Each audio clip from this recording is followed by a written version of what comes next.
وانحر.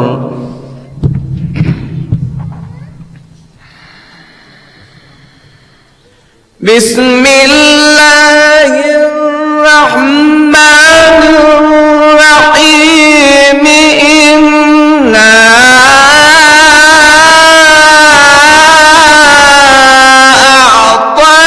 أعطيناك الكوثر فصل لربك وانحر.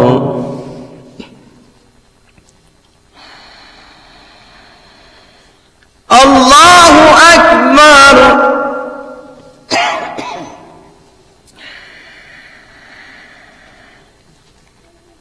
بسم الله الرحمن الرحيم. إنا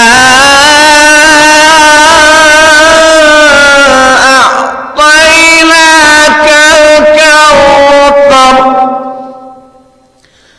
فصل لربك وانحر.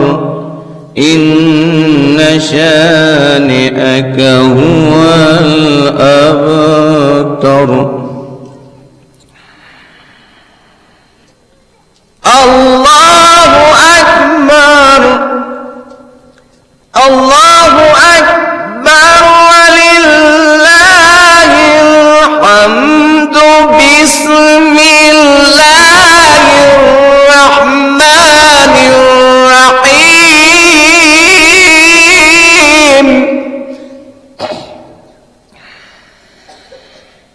قل هو الله أحد الله الصمد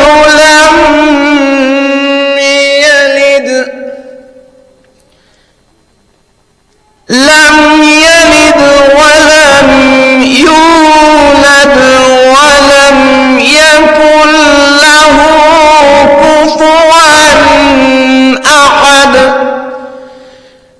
كذلك الله ربنا. بسم الله الرحمن الرحيم. قل هو الله أحد الله الصمد لم يلد ولم يولد ولم يكن له كفوا أحد. صدق الله العلي العظيم. صلوات.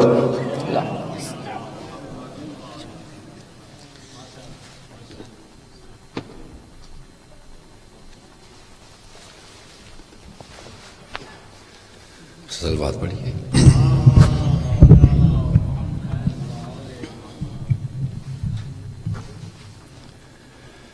पहले देख सलवात पढ़िए।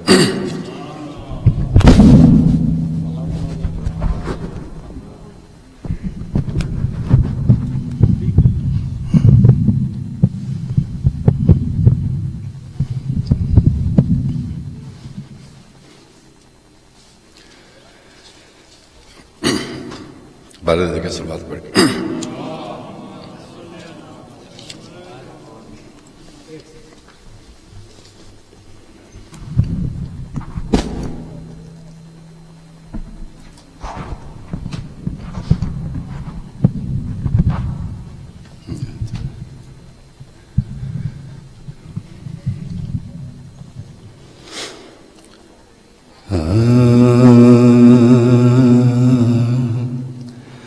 सनाए मुर्तज़ा है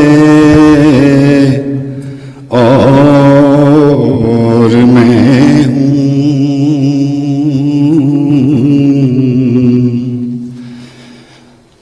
सनाए मुर्तज़ा है और मैं हूँ। यही مشغلہ اور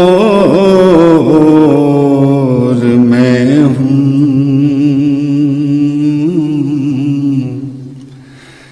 یہی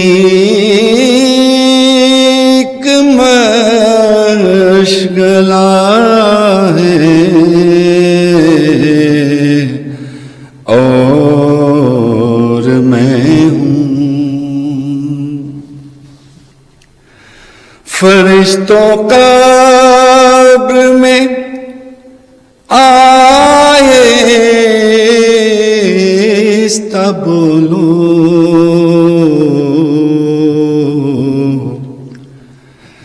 فرشتوں قبر میں آئے بولو، یہاں شیر خدا ہے اور میں ہوں۔ خبر دیتا ہے رن میں حسن اکبر، صدا نور خدا ہے اور میں ہوں۔ صفے دشمن سے ہر نکلے یہ کہہ کر، بس اب راہ وفا ہے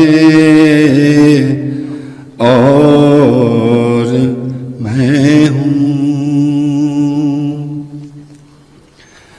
نبی کہتے تھے اے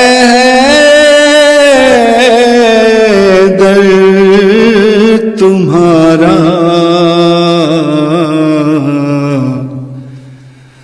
شناسا ایک خدا ہے اور میں ہوں۔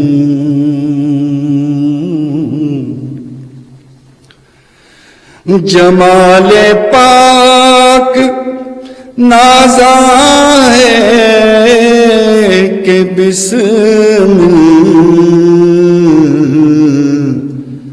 شبیہ مصطفیٰ ہے اور میں ہوں۔ دلہن کہتی تھی دل ہے خون جس کا، جہاں میں وہ ہی نہ ہے اور میں ہوں۔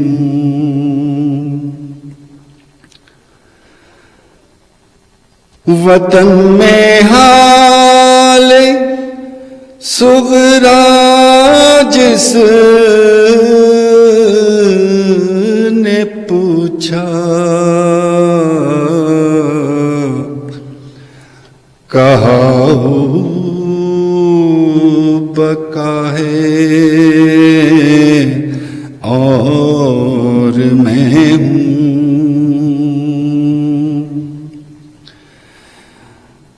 سفر میں آ گئی شام غریباں، لینوں کی جفا ہے اور میں ہوں۔ تمنا دولتوں حشمت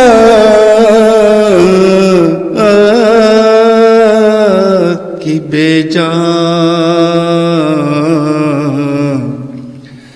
دبیرا आखिर फना है और मैं हूँ सनाए मुर्तज़ा है और मैं हूँ सलवात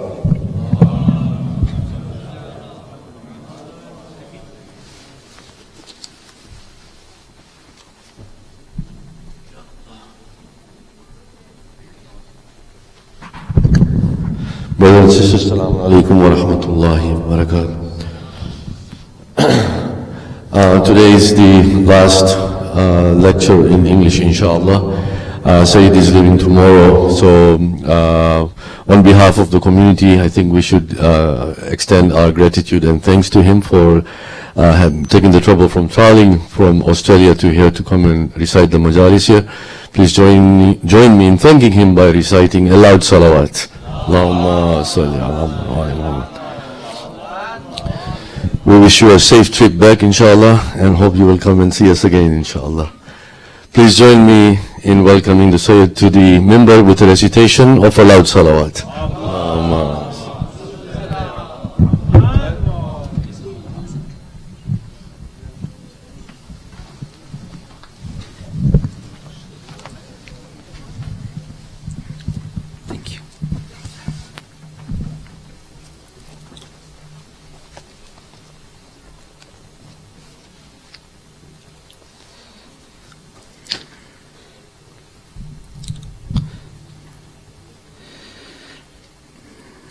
Before I begin my speech, a respected community member reminded me to speak about the importance of participating in the Arbaeen procession.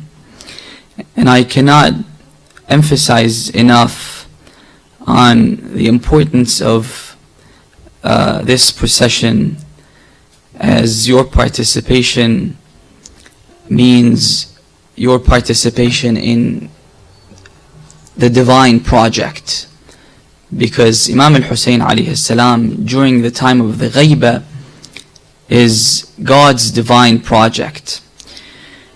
If you can go to Karbala and participate in the ziyarah, and that's the ultimate goal.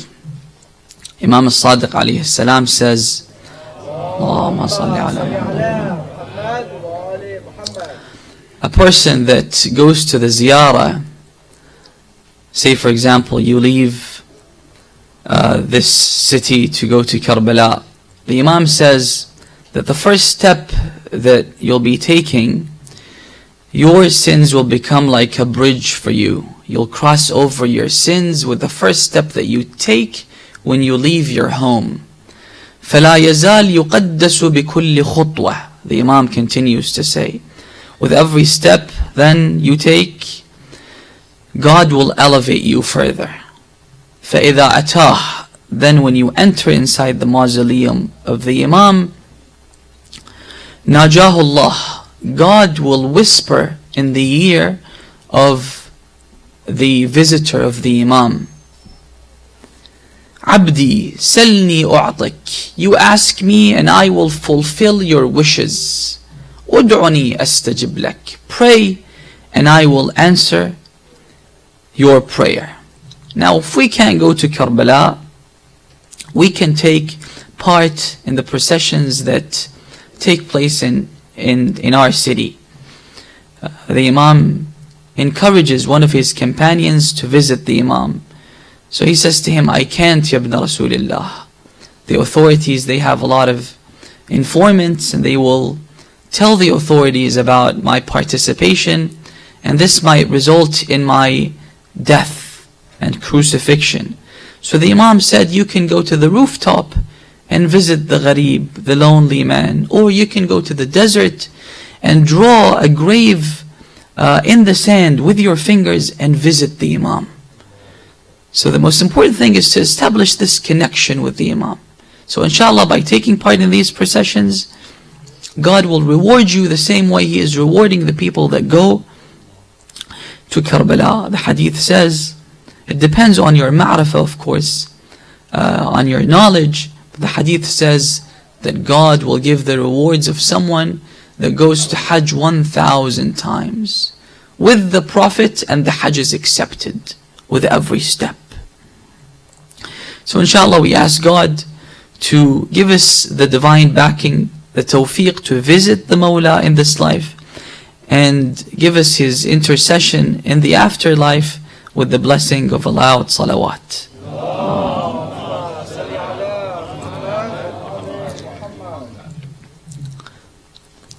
بسم الله الرحمن الرحيم الحمد لله الذي هدانا لهذا وما كنا لنهتدي لولا أن هدانا الله لقد جاءت رسلنا بالحق السلام عليك يا رسول الله وعلى أهل بيتك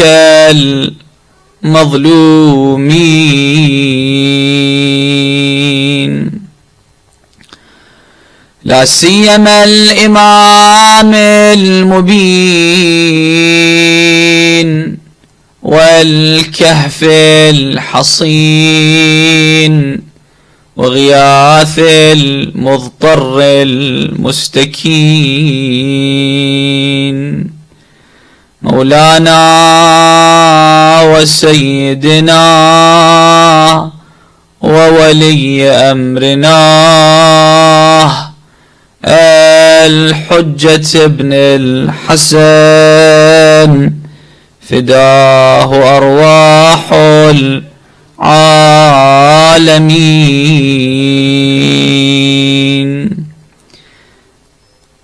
صلى الله عليك يا أبا عبد الله وعلى المستشهدين بين يديك ورحمة الله وبركاته. Please recite aloud salawat.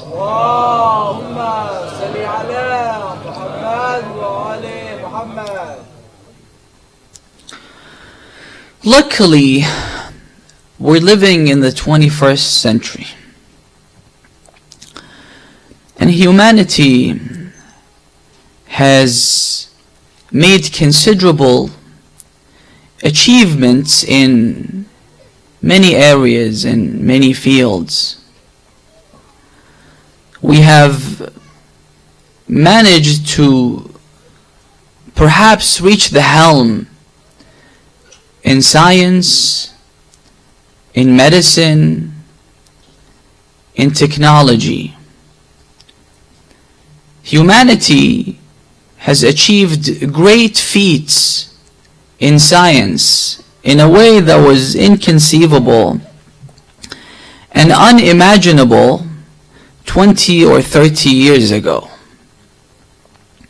In medicine, we managed to conquer diseases that once threatened to wipe out the entire human race. One day, HIV was a big thing. Now in the developed world, this disease has been conquered. It's not a life-threatening disease anymore. Hepatitis C once claimed the lives of millions of people, but we were able to conquer this disease. And technology has changed the landscape of the way we live today. It's shaping our lives. In light of all these achievements, you have 20 million people who are now marching towards a 6th century saint in Iraq. What's mind-boggling is the fact that these people who are taking part in this grand procession are not a bunch of lowlifes. We're talking about professionals. We're talking about academics. We're talking about professors. We're talking about CEOs. We're talking about doctors. We're talking about very successful people from the West, from the East, from all walks of life. We're talking about multi-millionaires, and I know some of them, who are now marching towards the mausoleum of Imam al-Hussein alayhi salam. Allah. Do we really need Imam al-Hussein alayhi salam?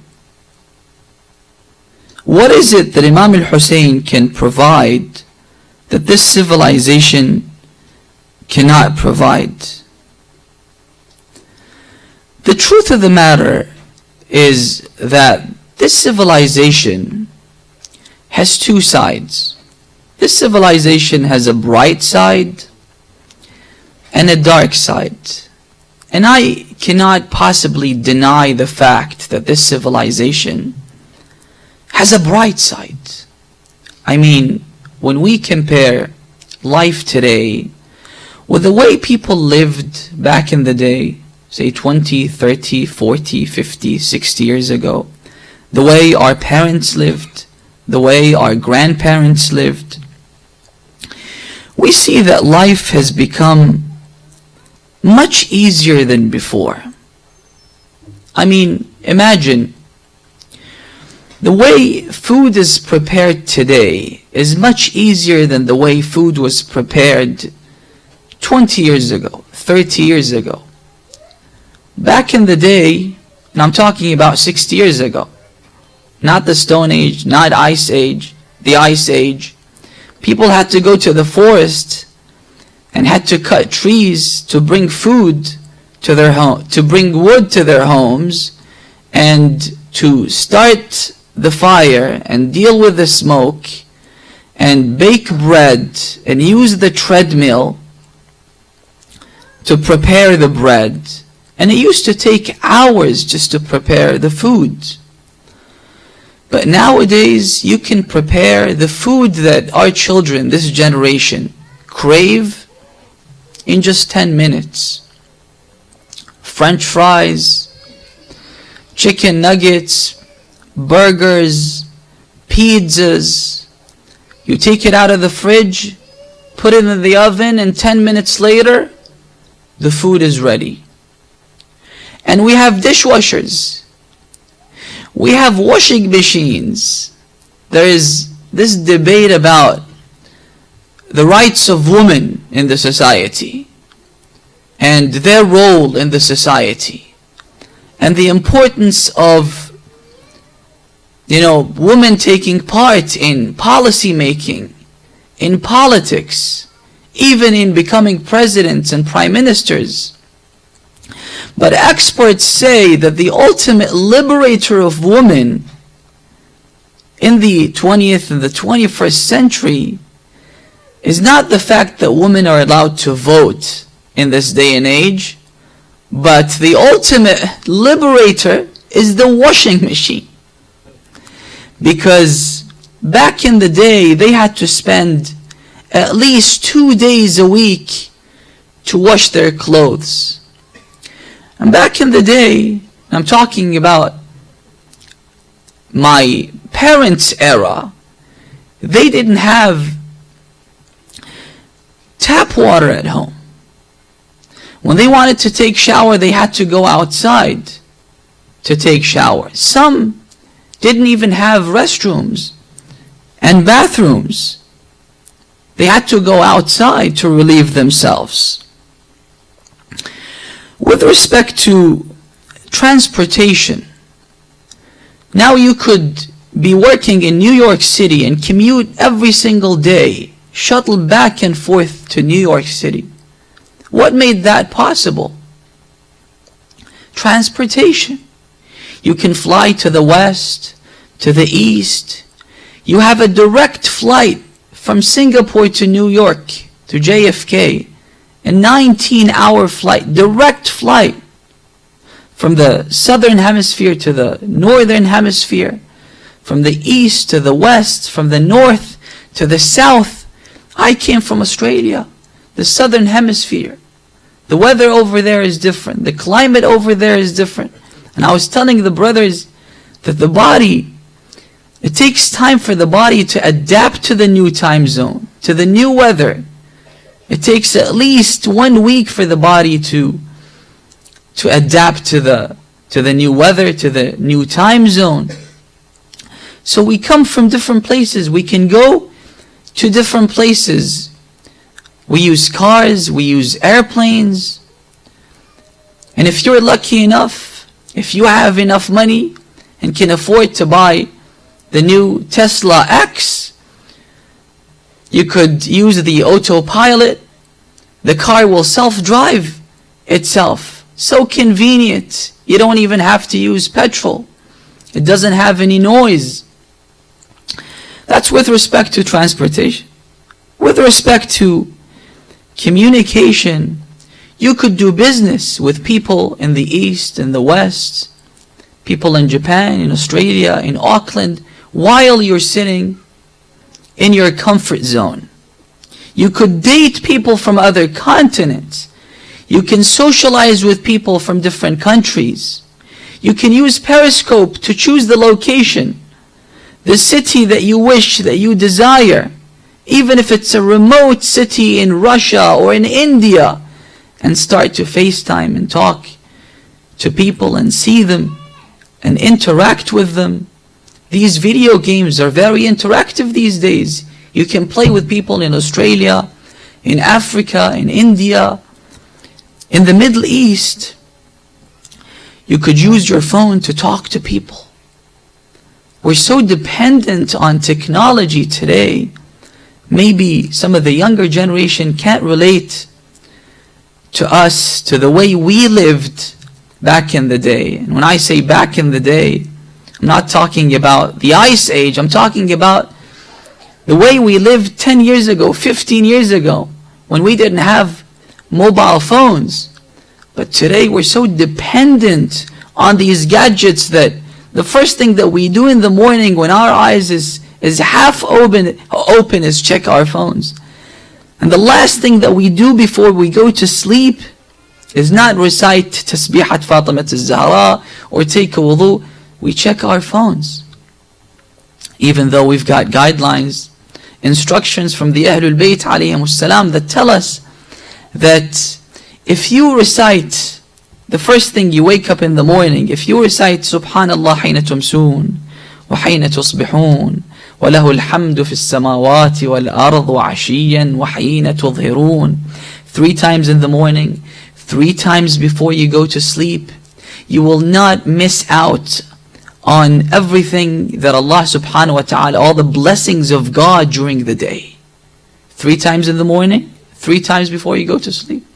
Or the hadith says that if you recite Tasbihat Fatemah al-Zahra, it will only take like 2 minutes of your time. Before you go to sleep, it's as if you've performed 1,000 units, 1,000 raka'at before you go to sleep. If you take wudu before you go to sleep, instead of surfing the net, the hadith says that Allah will regard you as a worshipper. You're asleep, you're snoring, but God will give you rewards. God will give you thawab. Because on the day of judgment, when we die and our files are sealed, we will be in need of these rewards. 60 years, 70 years is not enough for us to live for eternity. So we need these good deeds, and God multiplies them. God is giving us an opportunity. He says, take wudu before you go to sleep. But if you're too lazy to take wudu before you go to sleep, the Imam says you could do tayammum on your blanket. God is looking for an excuse to reward us. Too lazy to take wudu? Just do tayammum before you go to sleep. We're so dependent now on these gadgets on our phones. We've developed a sentimental attachment to our phones. Try losing your phone. And if your parent take your phone away from you for a week, the entire world will become gloomy in your eyes. Because you're not used to reading a book. You'll get so bored, you'll feel disconnected from the world if the phone is taken away from you. And sometimes parents come and they complain about the obsessive use of these gadgets. They come and they see you using your phone for 3 hours continuously. On average, people during the weekend, they use their phone for 7 hours. Some people, 7 hours. So they come and see you using your phone for 3 hours. And then they go out, they come back 3 hours later, and you're still using your phone. So they complain about this. They don't know that we do a lot of things with our phone. We have so many apps. Instagram, for instance, can easily consume 3 hours of your time continuously. Especially if you are following a lot of people and you have to check every post, every picture, and read every comment. And if they liked your post, you have to like their post. And this is just Instagram. Facebook is a jungle out there. So you could spend hours and hours. And the irony here is that the Imam says, كن أحرص على عمرك من دينارك ودرهمك. You should be more greedy over your time, over your life, than your money. When you lose money, try committing a driving offense and receiving a penalty. When you have to pay $400 for crossing a red light, you will feel so upset, so distressed, because this is hard-earned money that you have to give to the authorities. You feel very bad about it, right? And yet, our time is much more precious and valuable than our money. Yet, we're careless about our time. Imam Zayn al-Abidin in a hadith says that when Allahumma salli ala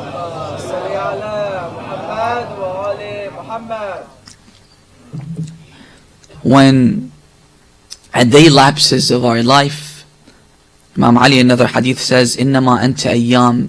You are composed of a number of days. Numbered days. You're on borrowed time.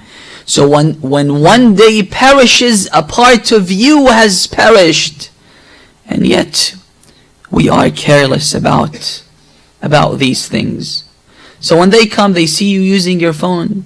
They don't understand that we do everything with our phone. We socialize, we play, we talk to people. Sometimes we even do our homework. People that go to college, they could stay in touch with their professor, with their teacher, through their phones. So life has become a lot easier than before. But the question is, are people happier today than they were before? Or not? Are people more miserable today than before? Or happier? Now, life before was much more difficult. Much more difficult. Ask your parents. Ask your grandparents. Life was tough. And yet, today we face different challenges than the challenges our parents faced. For example, one of the challenges that our parents faced back in the day was with respect to money. It was very difficult back in the day financially to provide for your family. But today it's not as difficult as before. You work.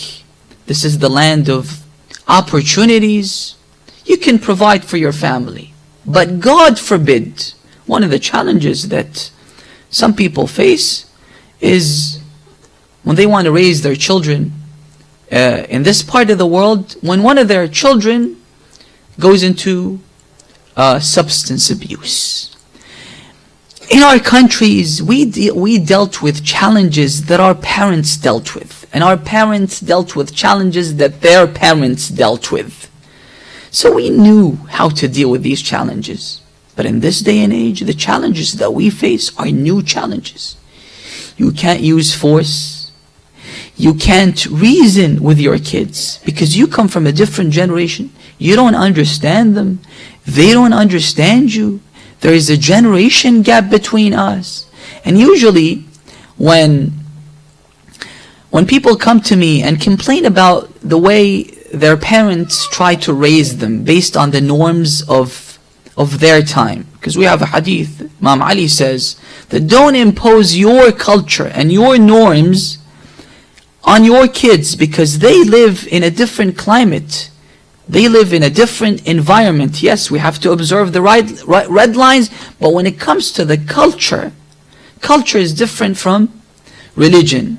So when they complain about their parents' treatment and lack of understanding, what I tell them is that one day you'll be dealing with the same problem when you want to raise your children. And rest assured that even if you live in the United States and you raise your children in the United States and you were born in the United States and they will be born in the United States, the generation gap will be even wider because the norms are changing, the society is evolving. You can't keep pace of the ever-changing norms. I mean, with technology, I have to ask my younger brother because I don't understand what's going on in technology anymore because the rapid changes is taking place and I can't keep pace of the change. So the generation gap will be wider and you will expect your children to be considerate with you, to be understanding because you are concerned about their well-being, you are concerned about their welfare, and you are concerned about their fate. And because you are concerned about them, this is how you treat them. You sometimes interfere in their lives. So be considerate towards your parents the same way you want your children to be considerate towards you when you don't understand them. And this is a hadith. The way you treat your parents today, your children will treat you in the future. Because sometimes you try to reason with the kids. They don't understand. But when you tell them that the way you treat your parents, you'll be treated by your kids. So are people happier today? I highly doubt it. Why? Because of all the divorce rates that we see in the society, all the mental health issues that people are dealing with. And this is a big issue. Big issue. Sometimes people that suffer from these issues, they tell me that we think that this civilization has failed us. This civilization has failed, has crumbled because of what they go through. I mean, people as young as 14-year-olds, they suffer from chronic health issues that interfere with their lives. They can't interfere with their day-to-day activities. We're talking about 14-year-olds here. People deal with stress, anxiety, fear, depression. And when you talk to youngsters, when you talk to the youth, and ask them about their outlook to life, they would tell you that we have fear. Fear of what? From what? Fear in relation to their education. They don't know what's going to happen in the future. They want to further their studies. They don't know which college will accept them and which college will not accept them. They have no idea what their marks and grades will be. They have fear of the future in relation to relationships, current and future relationships. Life is not easy. Life is tough. To maintain a good relationship with your parents, with your siblings, we could see how people are suffering in this area. And fear with respect to their wealth, with respect to securing a career. Even if they have a stable career, they always have the fear of losing their jobs. And this is something that many youth complain from. This is why I read a report about a surge in the youth going to churches, not because of strong religious beliefs, but because they want to take a break from the busy world they're living in. And the bar is so high now that you're competing with other people. No matter what you do, you will never be content with your life. Life is difficult. Life is so hard. So they want to take a break from the society, from the busy world they're living in. They opt for a spiritual life. They resort to the church and to the places of worship. Now, in dealing with these issues, I want to put forth an example of someone who graduated from Karbala. Imam al-Hussein is not a person anymore. Imam al-Hussein is not just a story that we hear and enjoy or sympathize with and mourn. Imam al-Hussein is a university. And many people have graduated from this university. Many people learnt from Imam al-Hussein. Imam al-Hussein gives us a lot of role models. Role models for different age groups. You have the 3-year-old girl of Imam al-Hussein. She's a role model for everyone, but especially for little girls. You have role models for little boys, like the story of Abdullah ibn al-Hasan that I mentioned last night, or Jundub ibn Janada, who was only 10 when he was killed in Karbala, or Qasim ibn al-Hasan, who reached puberty and then he was killed in Karbala. He was only 13. Or Ali al-Akbar, who was 18. There is a book written about the youth of Karbala, in Karbala. And you have Abu al-Fadl al-Abbas, who was maybe in his mid-30s. And you have people like Habib ibn Mudahar, who was in his 70s.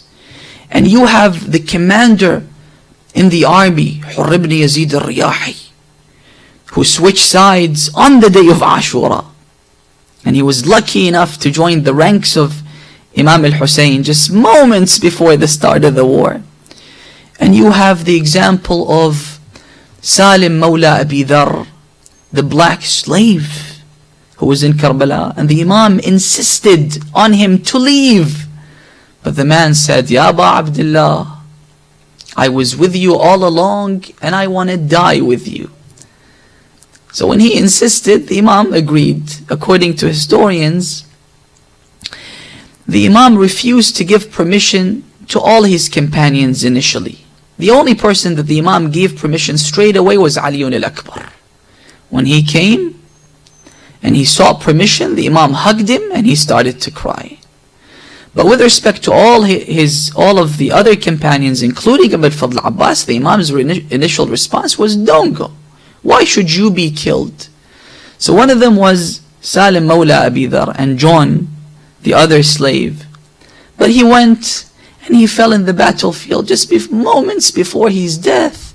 His eyes were covered with blood, so he couldn't see. He realized that someone had come, sat next to him, placed his head on his lap. So he thought to himself, no one knows me in this barren land. I don't have any relatives. I don't have any children. Who's giving me the royal treatment? So when that man who placed his head on his lap wiped off the blood from his eyes, he saw Imam al-Hussein alayhi salam. And then the Imam placed his cheek on his cheek. So this slave, this black man, he smiled and he said, "Man mithli wabnu bint Rasulullah wada'an khaddahu ala khaddi." Who's like me? And the son of Rasulullah is placing his cheek on my cheek. And this is the same treatment that Ali al-Akbar received. So the Imam equates between his son and this African slave. No difference, because they both gave the blood of their heart for Allah subhanahu wa ta'ala. They received the same treatment. And you have other examples of that old guy.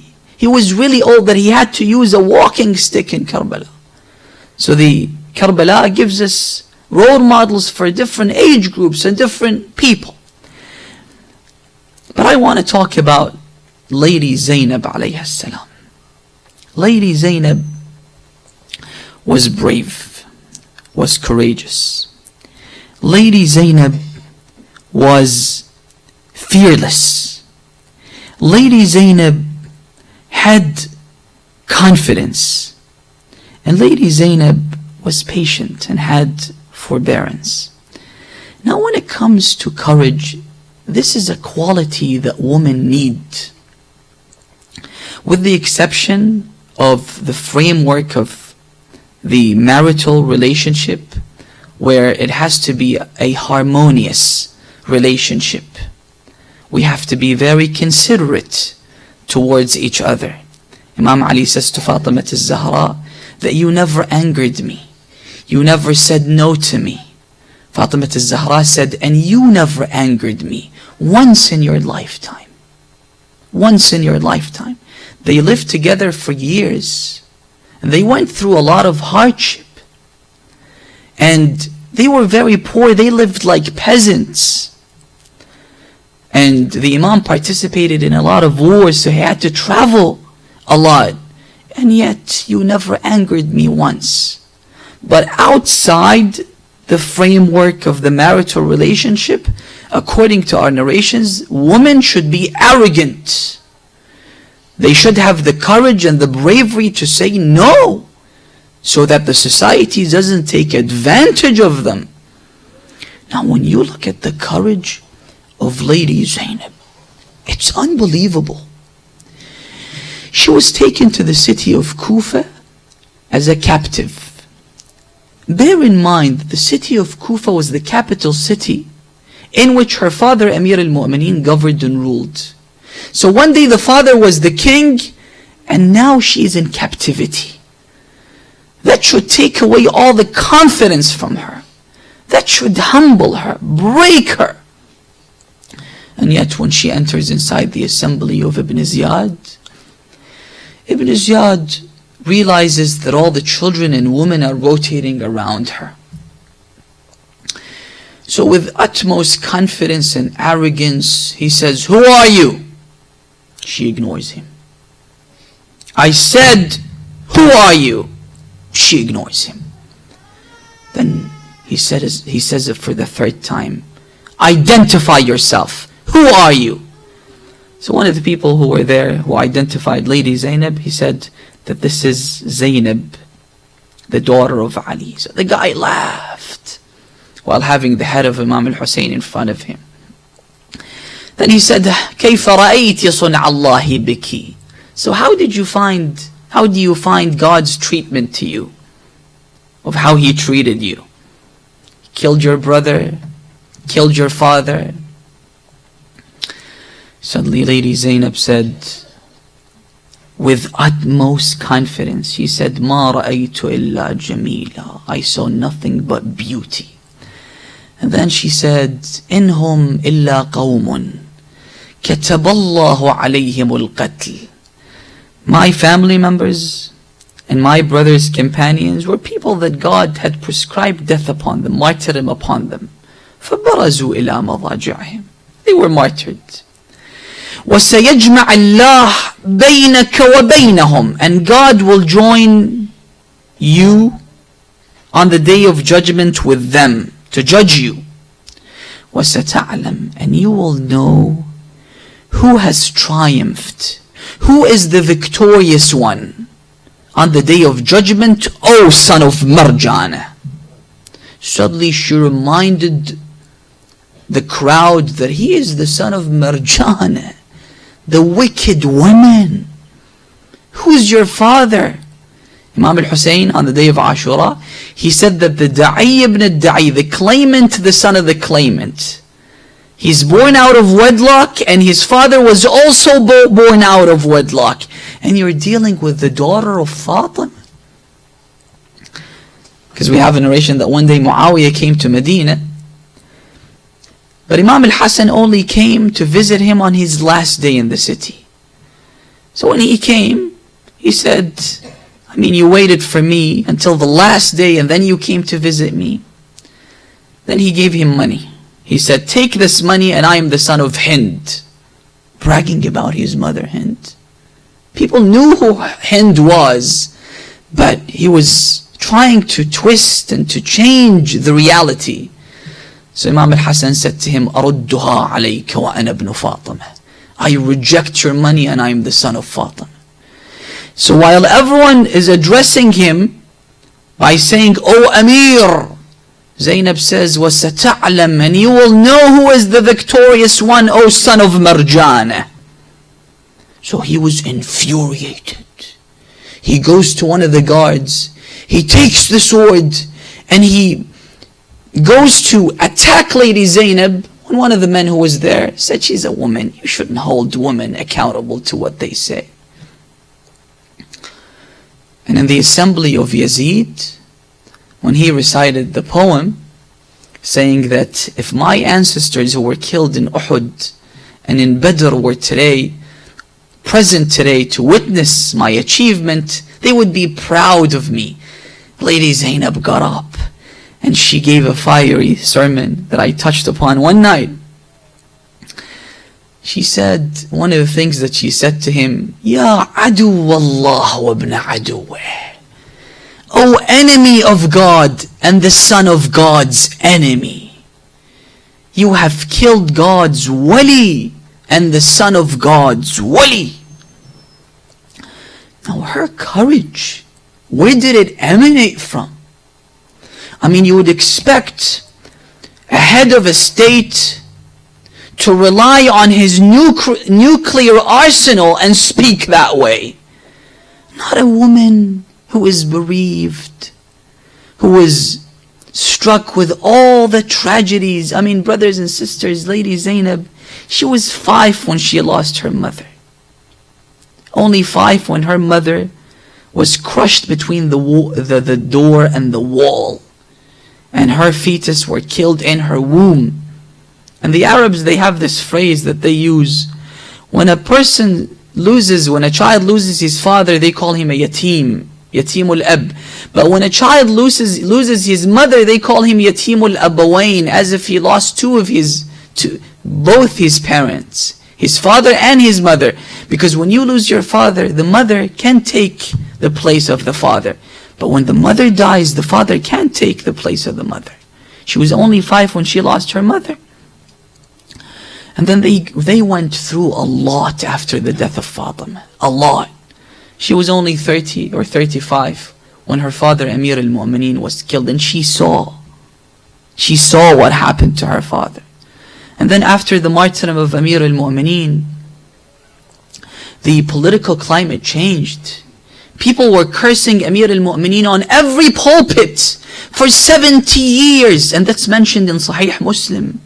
Muawiyah says to one of the companions of the Prophet, he says to him, why don't you? Everyone is cursing Ali. Why don't you curse Ali ibn Abi Talib? Now imagine if you live in a society where your father is hated, your father is cursed. Before every speech, after every speech, they had to curse Ali ibn Abi Talib. They had to. During the time of Imam al-Hassan Mostafa, until the Imam was poisoned. And Lady Zainab saw the state the Imam was in when she came inside. And the Imam was throwing up blood until the day of Ashura. What she witnessed on the day of Ashura has no parallel. She lost 2 of her children on the day of Ashura. And I've seen mothers that lose their children. You know what happens to them? You know what happens to mothers that lose their children? This changes their lives. A mother 2 years ago lost her child, her son, in a car accident. Every night before she goes to sleep, she has to cry. Every morning when she wakes up with tears. She doesn't have the appetite to eat. She is so thin now. And she's always preoccupied with her son. She mentions her son. Another mother lost her son, who's only 13. She goes to the graveyard and spends 8 hours every day on the grave of her son. 8 years later, and she's still doing that. Another mother lost her son in a motorcycle accident. Again, this changes them. They grow old rapidly. Lady Zainab lost 2 of her sons on the day of Ashura. We're talking about the grandchildren of Ali, the fruit of her eyes. She only had 2 and they were killed on the day of Ashura. And she didn't even leave her tent when they were killed. Even though when Ali al-Akbar was killed, she came out of the tent while she was wailing. And history tells us that maybe the reason why she did this was because Imam al-Hussein was about to surrender his soul while he was sitting next to the corpse of his son Ali al-Akbar. Imam al-Hussein placed his cheek on his cheek, placed his chest on his chest, and he didn't reach satiety. It's very difficult to see someone who looks exactly like the Prophet severed into pieces. So while the Imam was crying loudly, history tells us that this is the first time they heard Hussein cry loudly. So when Zainab saw this, she came out of the tent while she was wailing.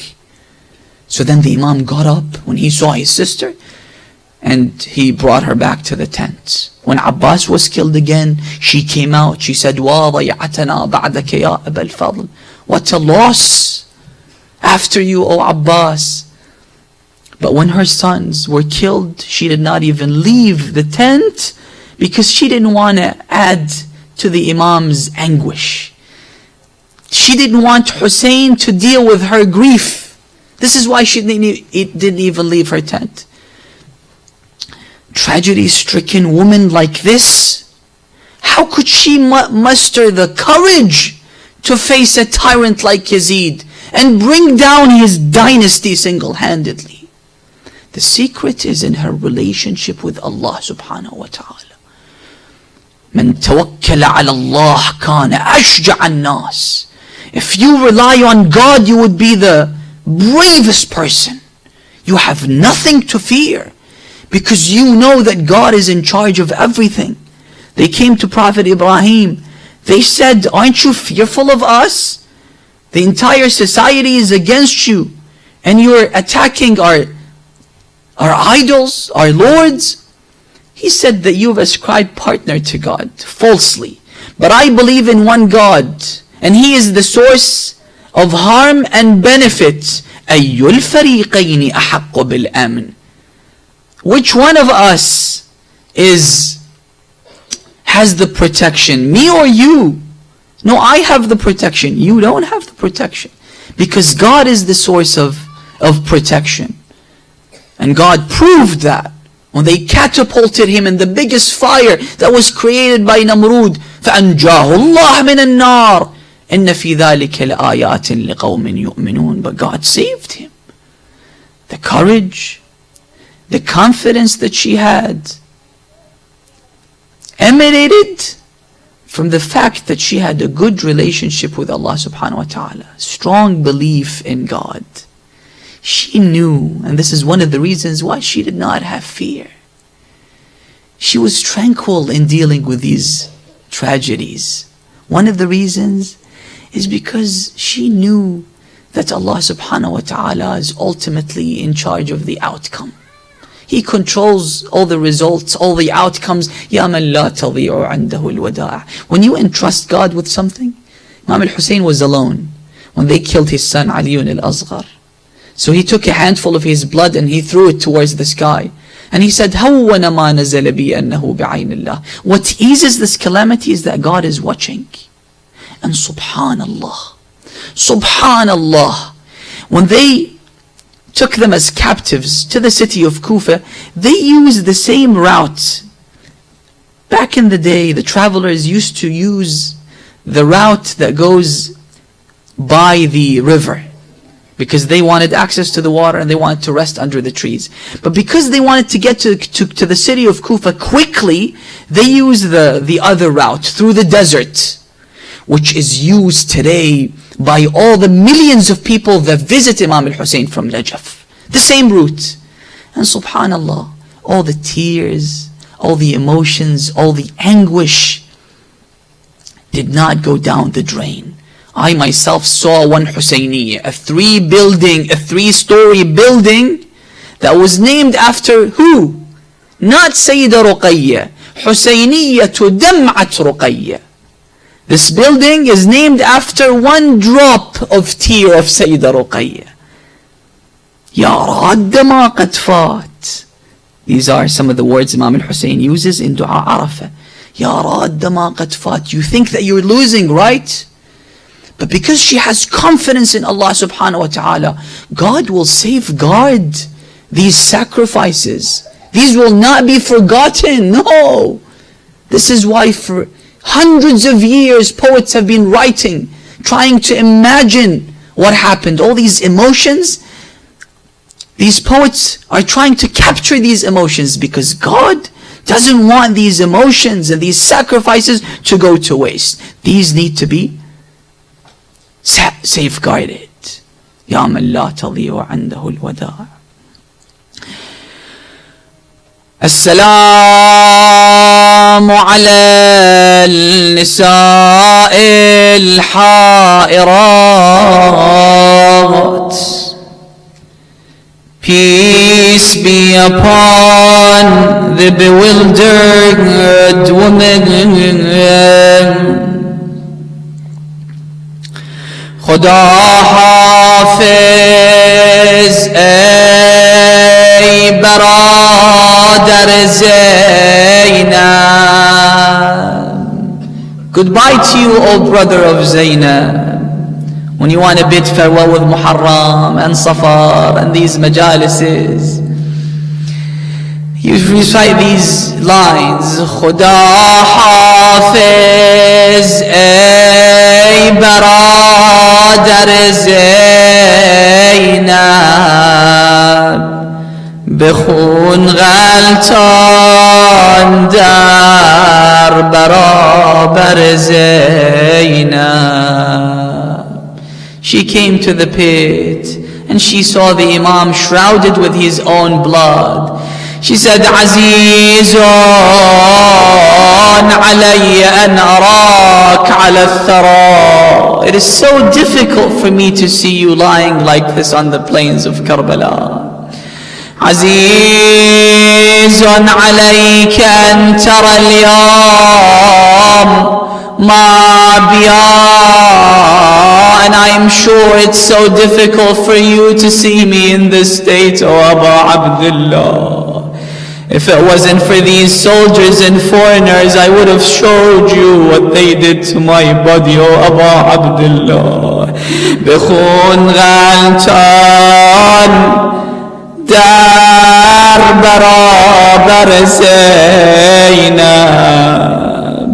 حسین جان ای آبروی دو عالم، نگین سلیمان به حلقه خاتم. برادر جان be تو در دل صحرا شده تنها، خواهرت گل Zahra. I am now alone in the desert of Hussein. Who will protect me, O Hussein? So she looks towards Medina and she beseeches her mother Fatemah. Yum al-Hasan, Yum ta'al. Ali. Oh Mother Fatemah, come to my rescue. وشوفي Karbala ايش سوت بحالي. Come and see what Karbala did to me. But then, as if she heard the response from Medina, from her mother Fatemah, Zainab ya yumma ana mu ba'ida. Oh, daughter Zainab, I was in Karbala when everything happened. وأنا شفت الصبط من حزة ووريد. And I saw when my son Hussein was lying on the plains of Karbala. His eyes were covered with blood because his forehead was broken.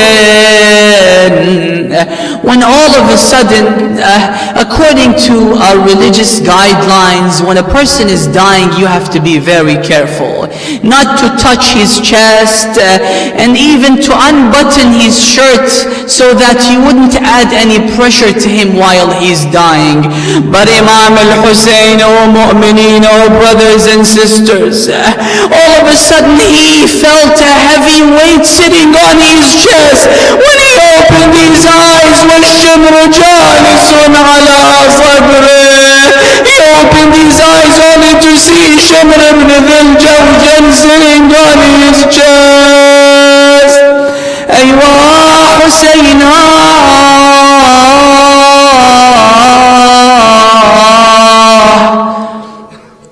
أيوة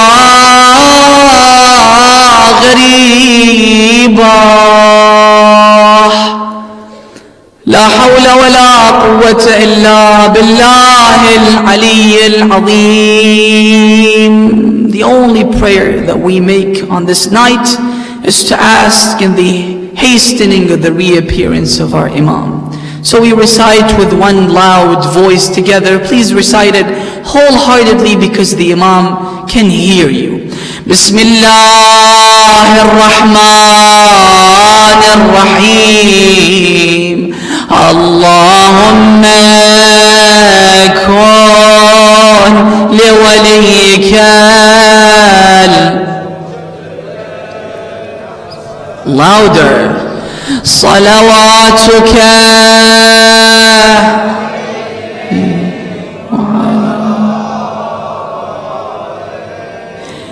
في هذه الساعة وفي كل وليا وقائدا ودليلا وعينا حتى أرضك طوعا وتمتعه فيها طويلا برحمتك يا أرحم الراحمين. اللهم هب لنا رأفته ورحمته ودعاءه وخيره ما ننال به سعة من رحمتك وفوزا عندك يا كريم برحمتك يا أرحم الراحمين. Please recite Surah Al-Fatiha after a loud salawat.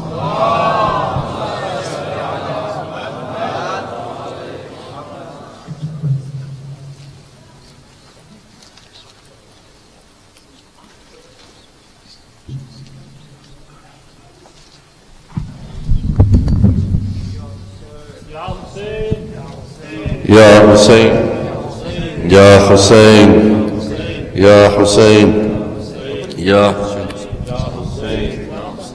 Ya Hussein, Ya Hussein, Ya Hussein, Ya Hussein, Ya Hussein, Ya Hussein, Ya Hussein, Ya Hussein, Ya Hussein, Ya Hussein, Ya Hussein, Ya Hussein, Ya Hussein, Ya Hussein, Ya Hussein, Ya Hussein, Ya Hussein, Ya Hussein, Ya Hussein, Ya Hussein, Ya Hussein, Ya Hussein. Ya وہ Hussein. عابد بیمار تھا چلنے سے جو لاچار تھا وہ عابد بیمار تھا چلنے سے جو لاچار تھا اور شام کا بازار تھا اور شام کا بازار تھا اور مصطفیٰ کی بیٹیاں مولا حق امام یا حسن یا حسین مولا حق امام یا حسن یا حسین Ya Hussein, Ya Hussein, Ya Hussein. المصطفیٰ والمرتضیٰ المصطفیٰ والمرتضیٰ یا رب تیرا عنوان تھا یا رب تیرا عنوان تھا 14 تیرے یہ چاند تھے 14 تیرے یہ چاند تھے انہی کا تو یزدان تھا مولا حق امام یا حسن یا حسین حق امام یا حسن یا حسین. مولا حق امام یا حسن یا حسین مولا حق امام یا حسن یا حسین Ya Hussein, Ya Hussein. وہ اصغر نادان تھا وہ اصغر نادان تھا پانی سے جو بے جان تھا پانی سے جو بے جان تھا ہے لے گئے شاہ خدا ہے لے گئے شاہ خدا اور چھپ گیا سوکھا گلا مولا حق امام یا حسن یا حسین حق امام یا حسن یا حسین. حق امام یا حسن یا حسین. لا حق امام یا حسن یا حسین یا حسین یا حسین. شبیر کی وہ لاڈلی شبیر کی وہ لاڈلی سینے پہ جو شاہ کے پلی سینے پہ جو شاہ کے پلی جس کی ابا من میں جلی جس کی ابا من میں جلی منہ پر تماچوں کے نشان مولا حق امام یا حسن یا حسین مولا حق امام یا حسن یا حسین. لا حق امام یا حسن یا حسین. حق امام یا حسن یا حسین یا حسین یا حسین. رو کر کہیں قاسم کی ماں رو کر کہیں قاسم کی ماں مارے گئے قاسم جوان مارے گئے قاسم جوان اے لال میں ڈھونڈوں کہاں اے لال میں ڈھونڈوں کہاں بیوہ کا تھا جو آسرا مولا حق امام یا حسن یا حسین مولا حق امام یا حسن یا حسین لا حق امام یا حسن یا حسین. حق امام یا حسن یا حسین یا حسین یا حسین. شام غریباں آ گئی شام غریباں آ گئی عابد کو غیرت کھا گئی عابد کو غیرت کھا گئی پرسے کو زینب آ گئی پرسے کو زینب آ گئی عباس اور اکبر کہاں مولا حق امام یا حسن یا حسین لا حق امام یا حسن یا حسین حق امام یا حسن یا حسین. حق امام یا حسن یا حسین یا حسین یا حسین. پیاسے گلے خنجر چلے प्यासे गले खंजर चले चादर चीनी खैमे जले चादर चीनी खैमे जले अब्बास के परचम तले अब्बास के परचम तले रोकर कहें ये बीबियां मौला हक इमाम या हसन या हुसैन मौला हक इमाम या हसन या हुसैन हक इमाम या हसन या हुसैन हक इमाम या हसन या हुसैन या हुसैन या हुसैन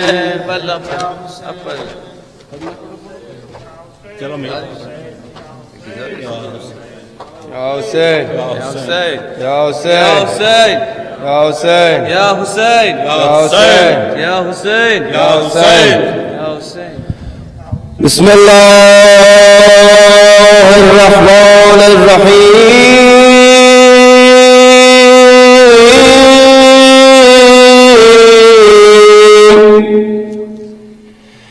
اگر دست علم دارم بجوید گهی بوسه گهی برسر گزارم اگر البنین پرسد زالش جواب مادر زارش چی گویم بگویم دست عباس جدا شد جدا از سلطن سر آن نازنین شد خوشنودی شهدای کربلا بلند سلام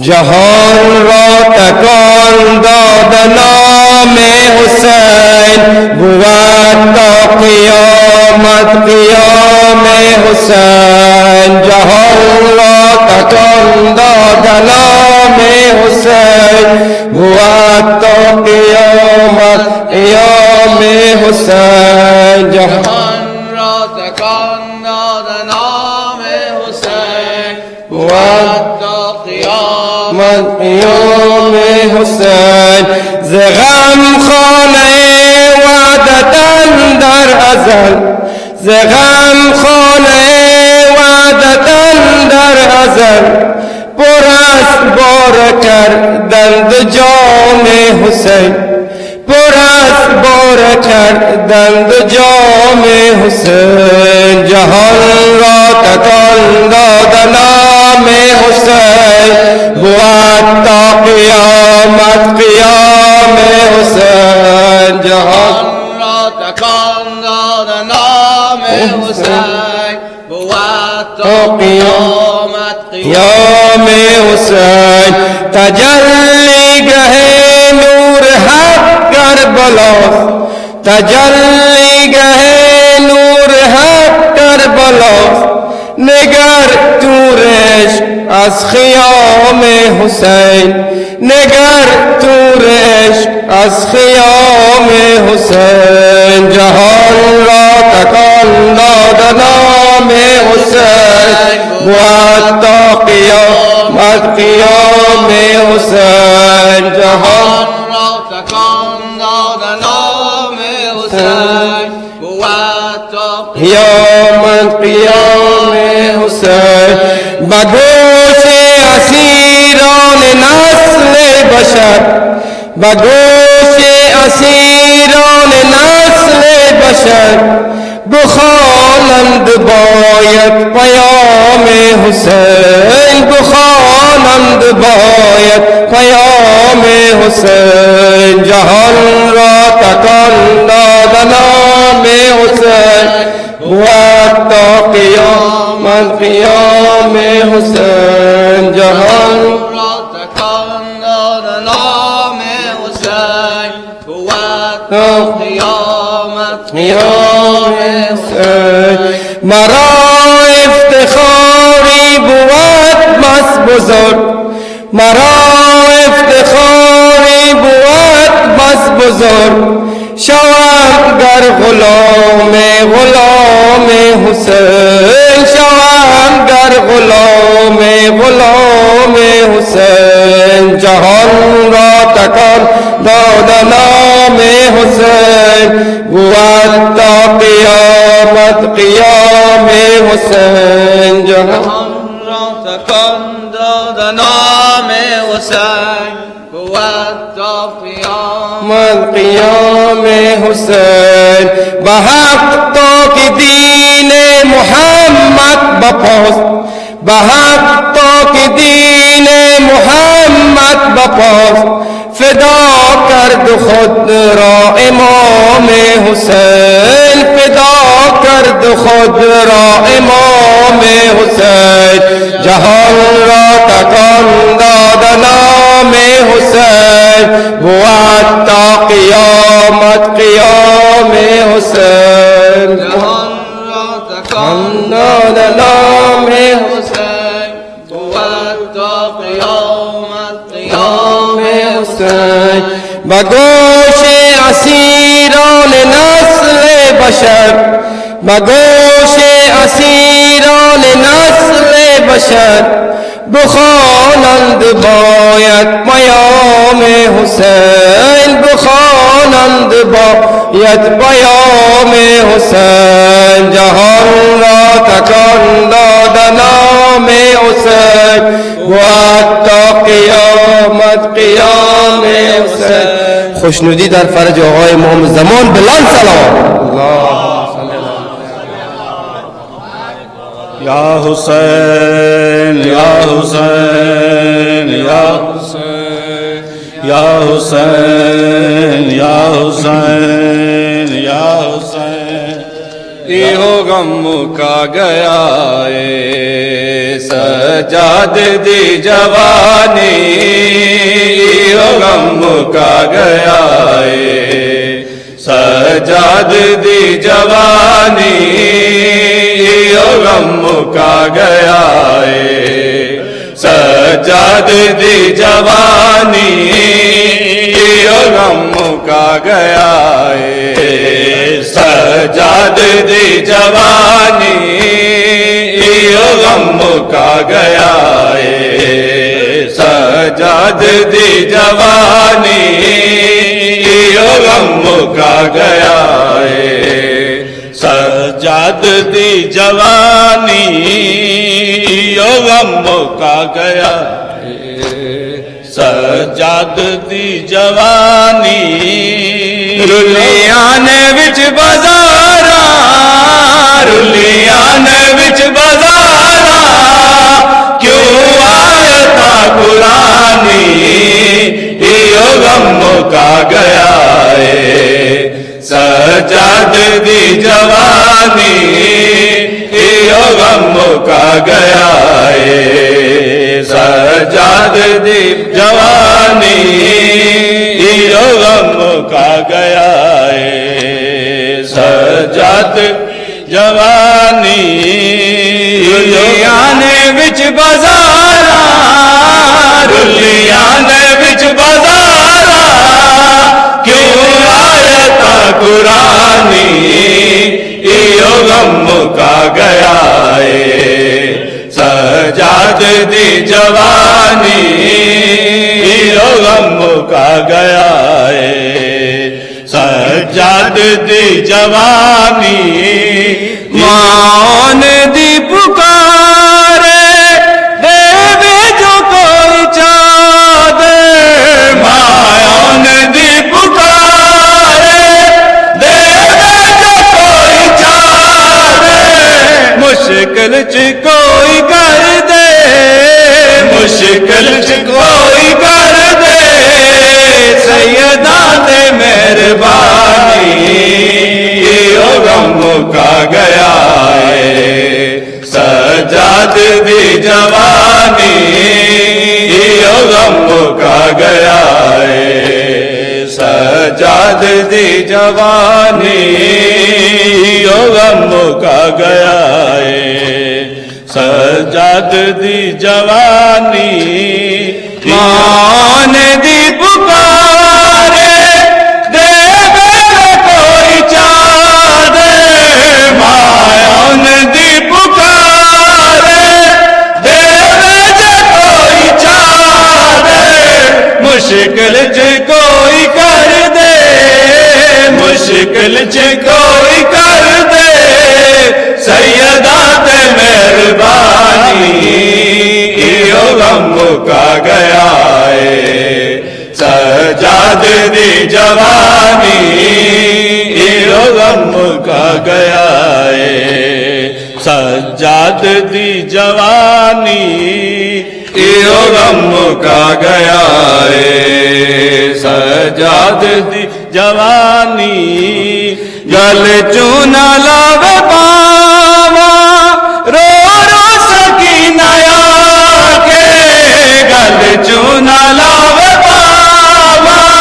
رو رو سکینہ کے چن ویر مار دیسی چن ویر مار دیسی زندان دی ویرانی غم کا گیا ہے سجاد دی جوانی یہ غم کا گیا ہے سجاد دی جوانی یہ غم کا گیا ہے سجاد دی جوانی دیکھو زمین ترا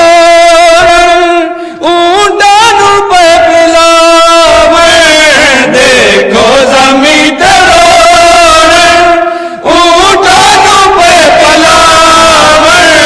سیداں دے بال پیاسے سیداں دے بال پیاسے رہ گئے نہ ملیا پانی یہ غم کا گیا ہے سجاد دی جوانی یہ غم کا گیا ہے اللہم صلی علی محمد اللہم ارزقنا الشفاعۃ الحسن زیارت وارث السلام علیکہ یا رسول اللہ السلام علیکہ یا امیر المؤمنین السلام علیکہ یا فاطمة الزہراء سیدتی نساء العالمین السلام علیکہ یا حسن المجتبى السلام علیکہ یا ابا عبداللہ الحسین السلام علیکہ یا وارث آدم صفوة اللہ السلام علیکہ یا وارث نوح النبی اللہ السلام علیکہ یا وارث ابراہیم خلیل اللہ السلام علیکہ یا وارث موسیٰ کلیم اللہ السلام علیکہ یا وارث عیسیٰ روح اللہ السلام علیکہ یا وارث محمد حبیب اللہ السلام علیکہ یا وارث امیر المؤمنین السلام علیکہ یا ابن محمد المصطفى صلی اللہ علیہ وآلہ السلام علیکہ یا ابن علی المرتضى السلام علیکہ یا ابن فاطمة الزہراء السلام علیکہ یا ابن خدیجة الکبریٰ السلام علیکہ یا ثار اللہ وابن ثاری والوتر الموتور اشہد انک قد اقمت الصلاة وآتیت الزکاة وامرت بالمعروف ونہیت عن المنکر وأطعت الله ورسوله حتى أتاك اليقين فلعن الله أمة قتلت ولعن الله أمة ظلمت ولعن الله أمة سميت بذلك فرضيت به يا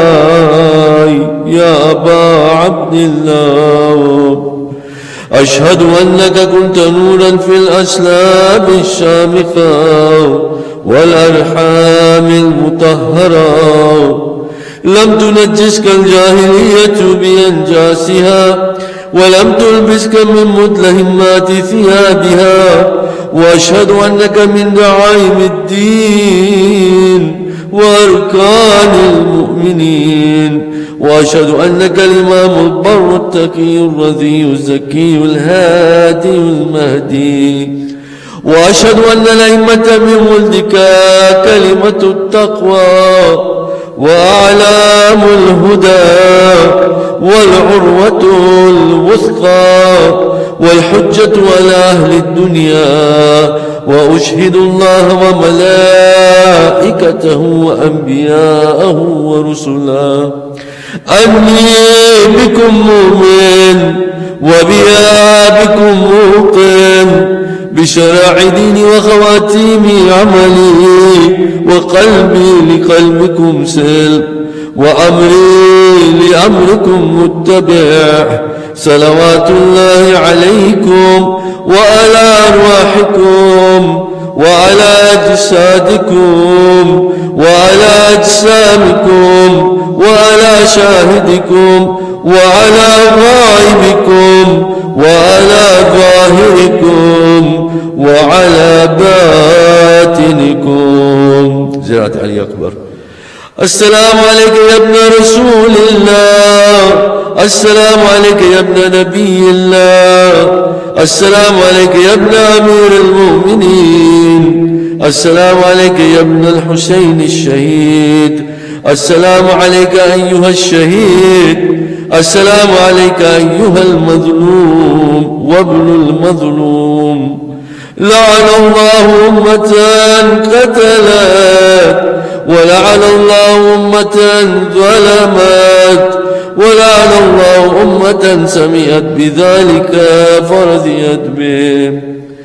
السلام عليكم يا أولياء الله وأحباءه، السلام عليكم يا أصفياء الله وأوداءه، السلام عليكم يا أنصار دين الله، السلام عليكم يا أنصار رسول الله، السلام عليكم يا أنصار أمير المؤمنين، السلام عليكم يا أنصار فاطمة سيدة نساء العالمين، السلام عليكم يا أنصار أبي محمد الحسن بن علي ولي زكي الناصح، السلام عليكم يا أنصار أبي عبد الله، بأبي أنتم وأمي تبتم، وتابت الأرض التي فيها دفنتم، وفزتم فوزا عظيما، فيا ليتني كنت معكم فأفوز معكم. جلالة أبو الفضل العباس.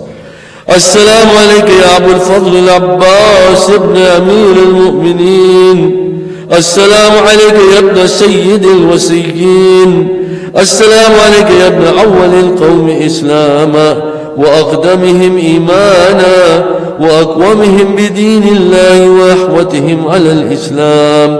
أشهد لقد نسهت لله ولرسولي ولأخيك، فنعم الأخ المواسي.